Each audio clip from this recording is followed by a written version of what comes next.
Welcome to the Pump and Dump channel. Today, talking about corporate structures. There are some components to the corporate structure. Most people, unfortunately, on YouTube and other places, they only focus on equities because it's the stock market. So they're going to talk about stocks or stocks with an SHT, right? Stocks. Um, I mean, when people are talking about stocks and looking at PE ratios and stuff like that, they're overseeing the really the broader picture. And when you're looking at the company and investment, it's not just good enough to say, oh, this is a great company, and then you buy the equity and think that that's going to somehow make you the money. You have to look at the entire corporate structure, look at the vehicles that's kind of represented in the balance sheet. Some people, they don't look at debt because they don't have the means to invest in secured debt, unsecured debt. Junk bonds are also something that people are very adverse to, but when we look at this in terms of seniority, I kind of like ranked it.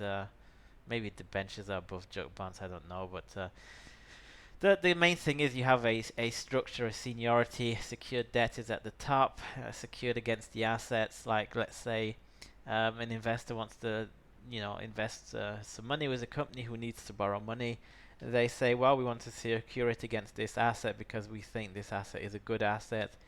It can be like in the mining industry, it can be against one particular mine, or it can be against the mill or some equipment. You never know. In the supermarket industry, you can also like have secured debt against the inventory. And then you have things like unsecured debt. Unsecured debt is kind of, it's just not secured against an asset, but it's against the company, the entity. And when there is no secured debt, then unsecured debt will still be the highest ranking debt in the corporate structure. Some advantages for the company with unsecured debts is that at a later point, if they don't have any secured debt, they can add in some secured debt, and that can like improve their financial. How should I say it? Um, their appearance, let's say their financial appearance. You can have a lower interest rate on secured debt than on unsecured debt, and when you add in that, it kind of improves the value of the bottom line and the equity. Um, Junk bonds, people look at junk bonds and say they're always trash, but the reality is junk bonds, as you can see here, they rank senior to preferred equity and common equity. So junk bonds are really not that bad. And in a company that has junk bonds and common equity, why would you buy the common equity when you can buy the junk bond, where the junk bond gives you an interest rate and the common equity gives you oftentimes nothing. Debentures are an interesting vehicle. They're just kind of debt. Some are like convertible debentures where you can like convert some of the units or shares in the debenture into common equity at a later point in time at the behold of the company or the shareholders. And often you'll see that companies, like questionable companies, let's say, they have debentures, and as the debentures drain the money because they have low revenues and they're kind of like still an early stage company with no good operations, at this point in time, they have debentures for whatever reason, and they drain the money, and then at the end of the point in time when they've drained all the money and the stock is in the toilet, they'll convert it into common equity because they see they won't get their money back, and then they just dump it on the market. So these are kind of interesting things to look at. Sometimes you only get like 3% on secured debt or 6%, but that's kind of better than the common equity that oftentimes just gives you like a 5% dividend, and the stock price is going down quite often.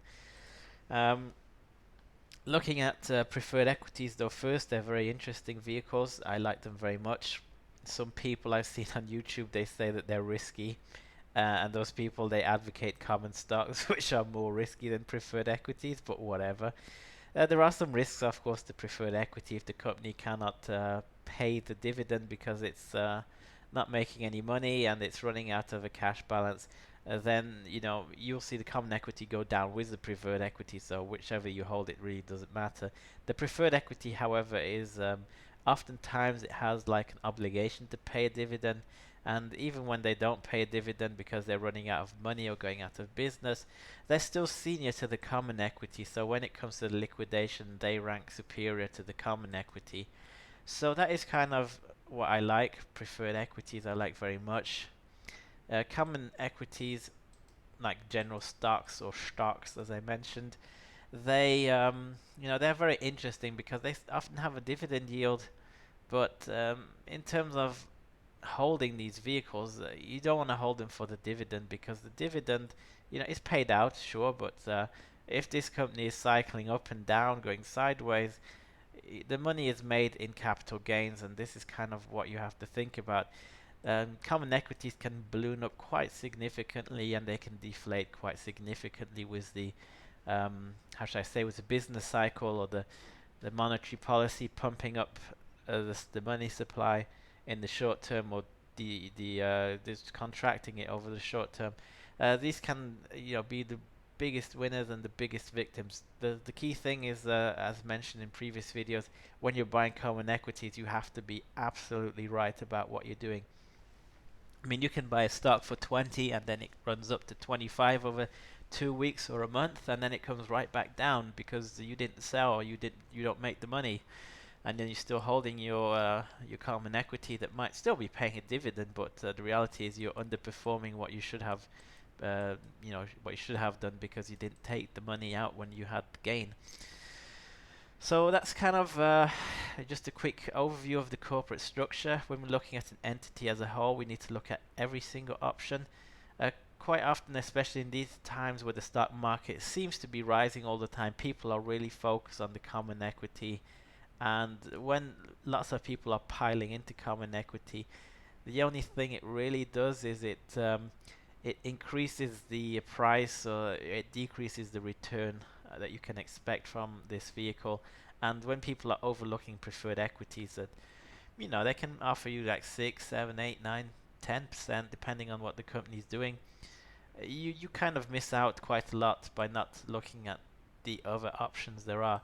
Now, lots of people, they can't participate in debentures and junk bonds and stuff like that, secured debt and unsecured debt, because if you want to like buy this kind of investment on the secondary market, it's probably going to be more expensive than you'd think, because the people who do the placement, who sign the deals to place the money here, they're not really interested in letting you taking their money or taking their securities. They kind of want to ride it out themselves, because they put in the work to figure out what's going to yield them over the longer term, and they're quite happy taking the rewards that they create by making these deals. And this is kind of very important. Everything you see here in these categories affect the valuation of the common equities. So if you have like a company with unsecured debt, and then they come in with finding a new financier to put in some secured debt at a lower interest rate to replace an unsecured debt or junk bond, it improves the valuation of the common equity, because it becomes how should I say, the revenues or the cash flows to the company that go filter through to the common equity increase. And the same happens when a company has like its common equity, but it really needs to raise some money to pay for some other things.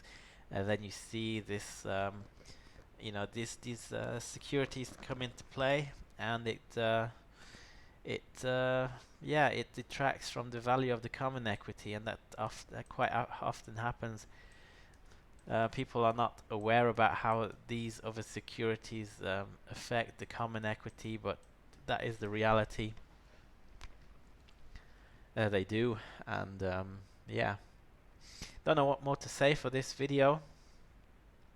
Just remember to leave your questions in the comment section, and subscribe if you're interested in seeing this kind of content. I know that some people, or most people in this space, this niche, let's call it, they have better optics on the videos. They have a thumbnail, and they have a guy looking up with a huge smile on his face, a concerned face, a greedy face, something like that, and then some flashy numbers and stuff like that. But I'm kind of not saying lazy, but I'm more simplistic. I like to keep it easy in terms of the um, you know what you see.